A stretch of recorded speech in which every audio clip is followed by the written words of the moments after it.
Hello guys, welcome to my channel. Today we are going to see how to fix the finals downloading failed problem.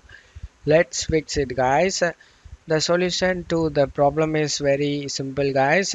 The cause of this error is unknown, but it seems that our Steam account is somehow causing the finals not to run. Many users on Reddit have resolved this issue by unlinking their Steam account from the finals. To do this, you just need to open up Embark Games website. You just need to check my video description for this website link.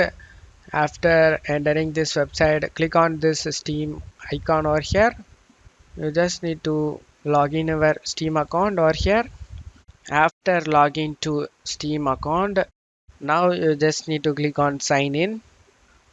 Now you just need to select the connected platforms over here. Now you just need to select next to the Steam, you just need to select unlink, and now in here you just need to type unlink caps letter UNLINK. While it warns about potential game data loss, many Reddit users have shared that this doesn't actually happen. After unlink typed, you just need to select confirm. We have successfully unlinked our Steam account from the finals guys. Now when we try to open the game, we shouldn't encounter this issue guys. I hope this video helped you guys. If the video helped you, don't forget to leave a like guys. You can also subscribe me and support me guys. Thank you.